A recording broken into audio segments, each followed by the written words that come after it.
There's Randy. All right, looks like we are all assembled.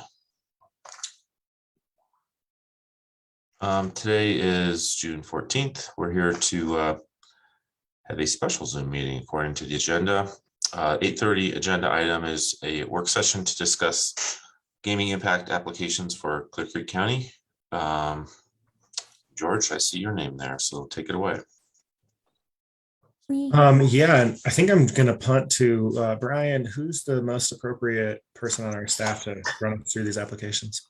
I think Rebecca could probably take that. She took on this shepherding this task from the sheriff's office. So I'll turn it over to Rebecca. Yeah, thank you. Good morning.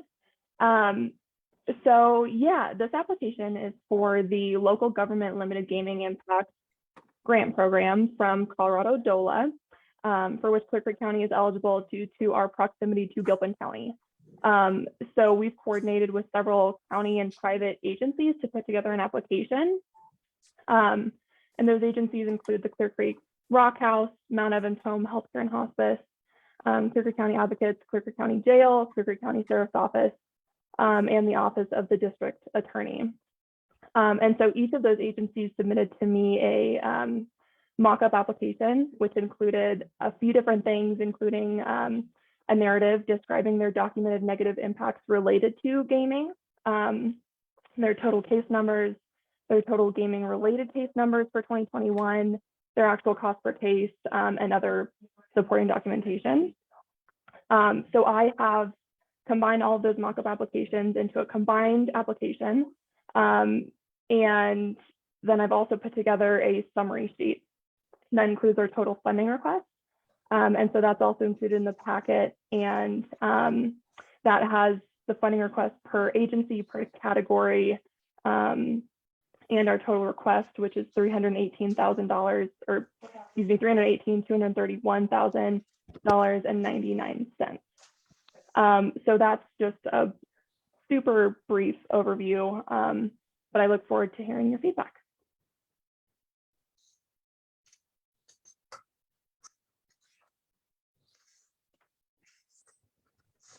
I have a question, and maybe it's for my colleagues.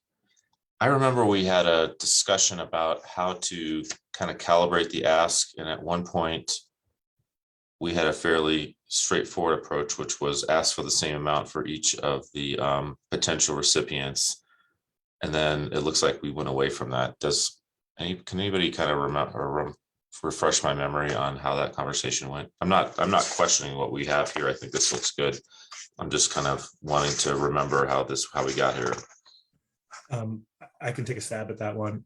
So what we have, the conversation we were having about the percentage split, how much we would reduce the asks because it wasn't fully funded, was a conversation that we may have again after the LGLI funds these applications. This is the first time this year. This is the first time that we've considered these applications on their way into DOLA. And so it's just a different step. So what we have in front of us here are the actual documented impacts that will be submitted to DOLA or to the LGLI. If they're funded at less than 100%, then we get to have the same conversation we had that you're recalling February or so. Yeah. Okay, that makes sense. So the 318,231 is a number that we generated on a bottoms-up analysis that doesn't necessarily have anything to do with what DOLA's budget is or what they promised us. And then they're going to look at it and evaluate it compared to all the other asks. I remember back in the day, Randy or I would like get in the car and go down to come before them and try and rationalize why our numbers were so good compared to everyone else's. And it sounds like that may not be part of the process anymore. You're correct. Yeah, staff pretty much looks at these themselves. These are documented costs that really tend not to be challenged. It's more about if we have, there's 5.6 million in the whole fund. So if we get more requests than that from all of the counties, then reductions, then we have a conversation about where to reduce. It would be the total amount, like the counties, all of these applications sum to the county's total ask. And the response from DOLA will be, you get, this much less, which is why we have to have that conversation in the spring sometimes. Okay, that makes sense. Thanks for clarifying that, George. Rebecca, do you have anything else to add? I think this looks very complete. I think it looks like it's very good work. Thank you. Yeah, I have nothing else to add. Thank you, George, for that clarification.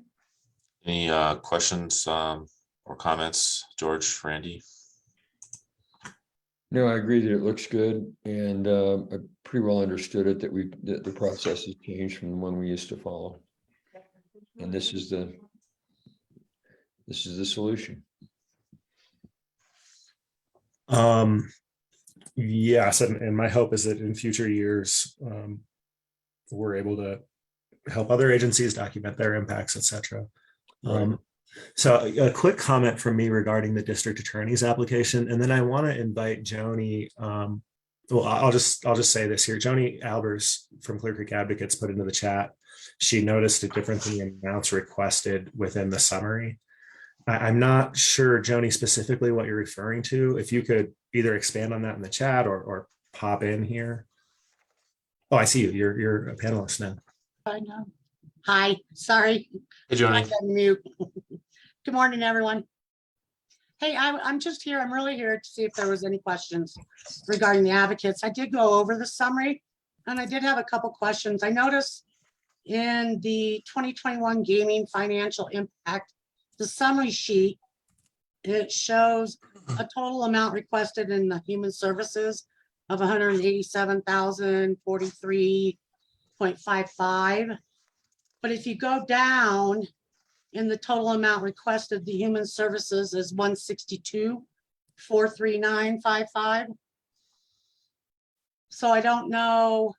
I also went down and kind of read to see if I could see where that discrepancy was. And within, if you go down to the Rock House on human services, it shows their amount requested is 76,106, but it shows that their cost is 108,000. So I don't know. I don't know if that's accurate. Within, because there's some discrepancy there. Is it the difference between the number of cases and the number of gaming cases? Well, but no, because if you look at so if you're in the first sheet, the summary sheet, and it has gaming cases times however what the cost is per case and their total request. If Rock House has 59 gaming cases at 1,800 change, so Yep. at 108, so that 187,000 does equal that. But then if you go down a little bit, the total amount requested shows 162,000 in human services. And then the Rock House's description is totally different because they have a request of 76,000, but then they're showing a total cost of student gaming cases of 108. So I don't know. It's just a little confusing. I don't know exactly. I think Right. I might be able to offer a little bit clarification. I apologize for the summary sheet. I think that was my error in moving things over. But I do think the Clear Creek Rock House specified that they were not asking for the full $108,000 total. And I forget why that was, and I'm having trouble finding it in their documents that they sent me just now. But I do remember them saying that they were not requesting that full 108 and that they were instead requesting that $76,000 number. And I will continue looking to see if I can clarify why that was. But I think the accurate number for human services, the category is 162,000. So the table at the top of the narrative, that one's correct, 162. And then that was my error in the summary sheet. So does that mean that the table above that should be corrected so that the two are at least consistent and the same question, the same confusion doesn't exist for the recipients of the application? Yes, I will be sure to correct that before I submit this. I'm sorry. I'm sorry to be a pain. No, thank you, Joni. Thank you for catching that. if you do, I'm trying to find this, sorry. I'm looking for the total amounts in human services, because if you even do the total amounts in human services, sorry, I missed the Rock House on what they were asking, 79 something, I think. I'm getting there. 76. So if you combine those three, it's 154,529 if they're asking for 76,000.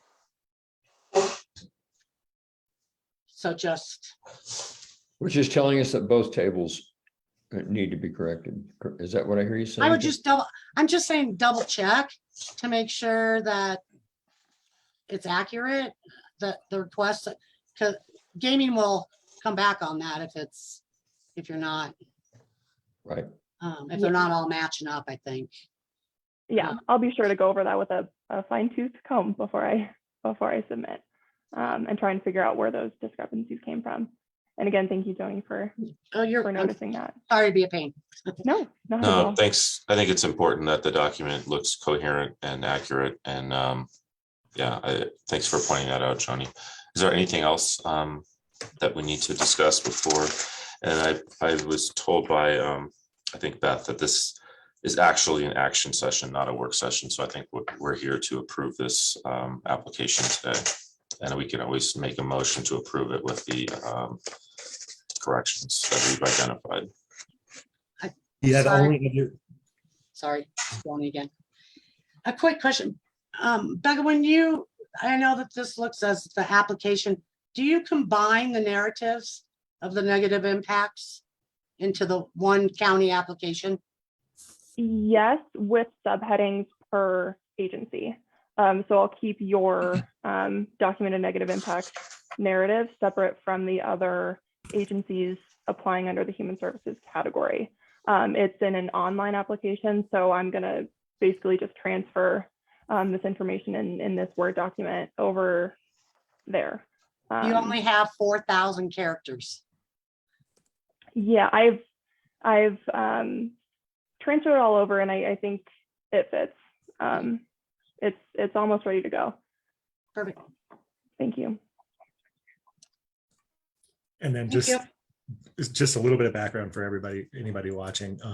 This is Rebecca's first year doing this kind of in conjunction with Diane Lee. Thanks, Diane, for walking her through it. And thanks, Rebecca, for taking this on.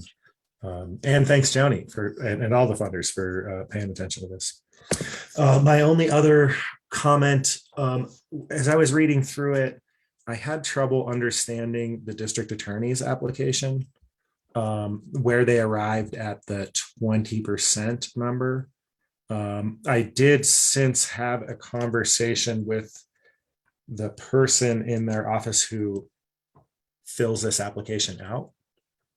They believe that this number is accurate. And as I understand it, Rebecca, you've reached out to DOLA. DOLA has advised that we submit this application as is and leave it to them to figure out if that number is accurate. Yes, and I just to be safe, I did schedule a meeting with Gita, our regional field assistant, this afternoon. So I'm going to ask that particular question and just a couple other clarifying questions just to make sure we're as close as good to go before we submit. And then she did say that any adjustments that need to be made after submission, they'll work with us. Okay, great. It might just be the case that I was a little confused by the narrative. So thank you for figuring that one out too. And that's the only other comment. Otherwise, I'm in support of these applications. Yeah, you bring up an important point, George, that when I look at that 20% in the two paragraphs, it's almost like they're, circular self-supporting logic. So it's a little hard to sort out what that means. In the one case, it looks like the 20% is derived from the $80,283.21. In the other case, in the following paragraph, it states it's determined by multiplying the total cost of personnel times the 20%. It's sort of like you derive the 20% by a calculation that then allows you to multiply the 20% back and validate the original calculation. But anyway, if DOLA's request is to turn this, is to submit this as is and let them sort that out, then I'm fine with that.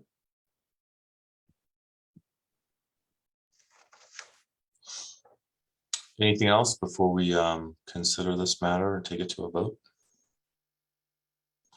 Then I think we're ready for a motion.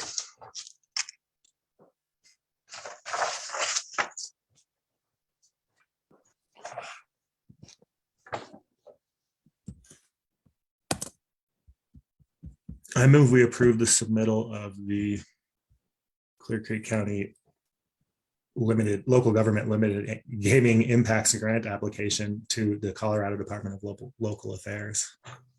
That was a mouthful. Usually I do better than that. With the corrections discussed. Correct? Yes. Okay. Second. Perfect. We have a motion and a second. All in favor, say aye. Aye. Aye. Opposed, same sign. Motion carries. Rebecca, Carol, Joni, thank you so much for your support. Keep our fingers crossed that we get the full amount, and if we don't, we'll be talking about this again at some point in the near future. Thank you very much. I appreciate your time.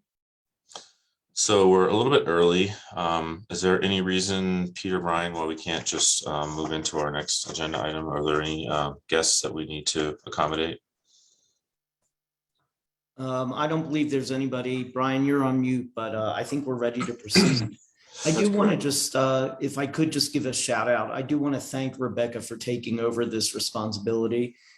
We appreciate Diane's service on this in the past, but now it's nice to have a centralized location with Rebecca handling this. And of course, if Rebecca has any questions, she can also reach out to Nanette in my office. Thanks, Peter. Okay, so we'll move on to our 9 o'clock agenda item, consideration of support for the submittal of an employer-based childcare grant application. Back to you, George.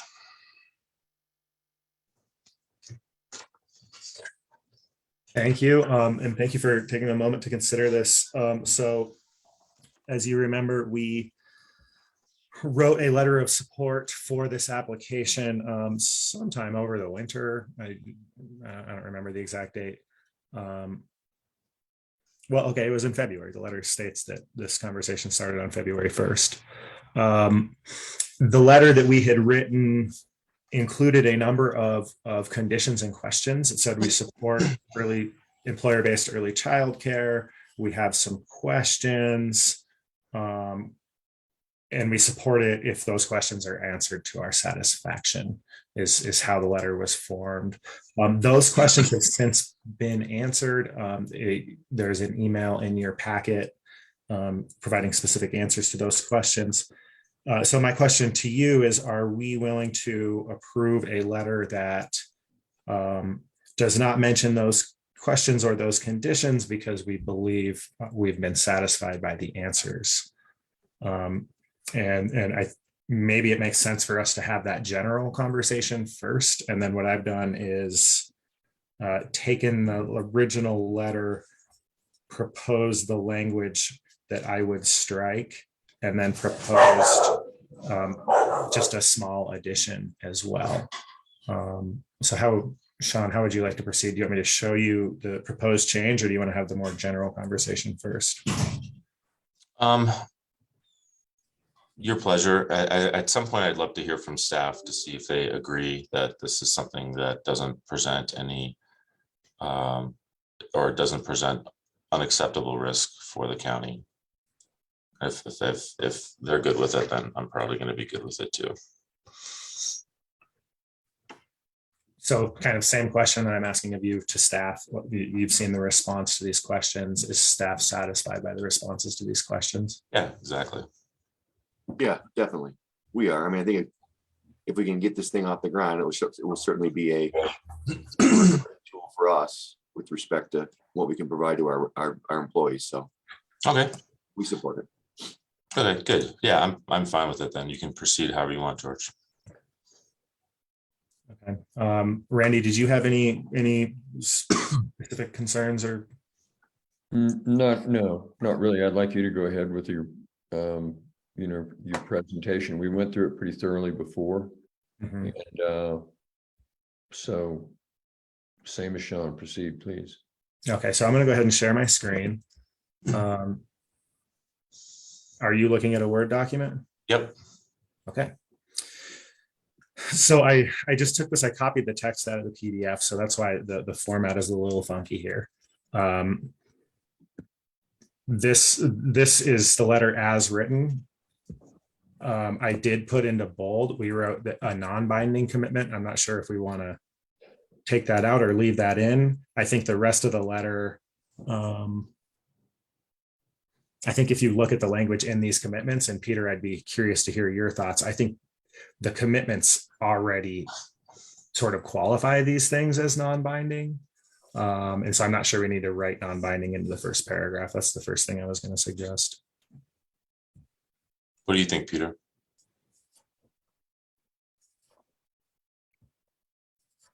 I have no problem with it coming out. I think, first of all, we've had enough public discussion on this that it's on the record as to what our intent is. Mhm. And I think we make it clear this is simply a letter of support, and we are not committing ourselves to anything. So I'm fine if it comes out. Okay. Yeah, I mean, it says it supports the outline. We state our intent to work with the group. Like it's, so, okay. And then this is actually a proposed addition, would state its intent to provide operational support in the amount of $100,000. The original letter wasn't exactly clear, but this is a request for a one-time commitment. And we had been thinking about this as an ARPA expenditure. And Brian, maybe you can confirm that this is on the list of ARPA expenditures. It is. So I was going to just suggest the addition of this as a one-time commitment, just to clarify. And we have already stated that previously on the record. Is that correct? That was the request. We have in several of the discussions, we've actually talked about that. And the way that the language is drafted is, of course, this is noting our support in the amount of 100,000 as a one-time commitment, that would be our intent. But again, it's still not binding at this point. This is more for the application itself. Right. And I mean, we've already, as defined as non-binding already, that the one time almost becomes irrelevant, but I think it's good that it clarifies the relationship and the intent between the parties. I think it's a good idea to put it in. Yeah, I just don't want anyone getting confused that we're talking about, some kind of annual contribution or so, okay, I'm going to go ahead and like that. Now, all of the rest of this in bold, I'm proposing we scratch all of it and then just finish with this final paragraph here. The sentence that is not in bold appeared in the original letter. And then these two sentences I wrote fairly quickly this morning. It's just a conclusion to the letter. And I'm happy to have you wordsmith it or say what you like or don't like. Or Well, I just read it and I like it fine. And I agree that the other part's what we do need to strike.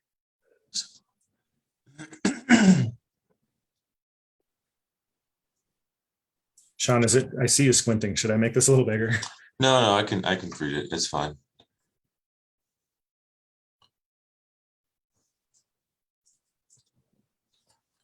Yeah, like I mentioned before, if our attorney is okay with it, then so am I. I am okay with it. Okay, good. Thanks. Okay, so then. Oh, I see what I did here. So this is our letter. I like things that are simple and to the point. Okay, so I think what I would suggest is that we authorize this letter pending, a read by staff. Just to make sure that as I edited it, I didn't make a mistake here. Okay, I think that's fine. So we need a motion on this? I don't, well, you're here. I think it's listed. Is it listed as an action item? If it is, I have no problem with you just giving the motion. You don't really need it. I think we've previously approved the letter. This is just modified. And the board's had the discussion, so it's really up to you if you want to have a formal motion for it. Also, just so you know, the final letter that went out probably had some additional details and just in its form and everything. Of course, we had the letterhead and everything, so we'll make sure that that's taken care of. Okay, so we're, I mean, it seems immaterial whether it's direction or a motion. Right. I think what we're directing staff to do is make sure this letter is grammatically correct and not having any obvious statements that are missing. Put it on a letterhead and get our signatures on it. Right. Little things like remove the double space between the second and third and add all the stuff top and bottom and take one last look and make sure it makes us sound smart. Always important. I think we have your direction and understand. I'll work with Brian and Beth to make sure that we get this out. Okay, thank you. And I'll get this emailed over to you right now. Yeah, thank you, George, for your efforts. Is there anything else that we need to cover today, or have we set a new land speed record for a BOCC meeting? I do have one item, Mr. Chair. We are prepared to go back to live meetings next Tuesday at your next scheduled meeting. Should you like to drive over to Georgetown? So we think our hybrid room is now ready to go. So we are prepared to go back to live meetings. But Okay, for the sake of public understanding, this Zoom option will still be available also, correct? Yes, sir. Yes, sir. I want to make sure that people understand that it's not an either or. As a matter of fact, the reason just to state, the reason we've taken so long to get to this point is having attended very many ineffective, poorly run and difficult to participate in hybrid meetings, which are both Zoom and live. We made sure we didn't want to go back.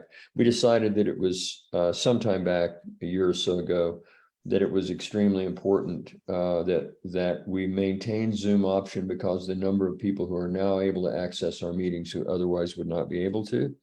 And we didn't want to do a version of it that wasn't up to snuff where people could understand who was talking and hear what they were saying, whether they were on screen or whether they were live, that it worked bidirectionally and I guess now staff, and I think we've experimented with it a little bit and it seems like it's a pretty top-notch system right now.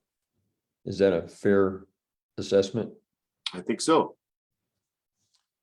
Yeah, and my plan going forward is, I guess I would call it kind of a common sense one. If we're going to do a 28-minute meeting like we just did, I probably won't carve off an hour and a half to drive there and back. Right, and that actually could be true for any of us if it's something like this, if it's that, Yeah, it makes sense. I mean, I can imagine some days where there's 2 feet of snow or something like this. right, that too. Yeah, good work, staff, to get that available. Yeah, I'm looking forward to that new format. Anything else, Brian or Peter or George or Randy? Kudos to Beth and the IT team to getting it done. Right.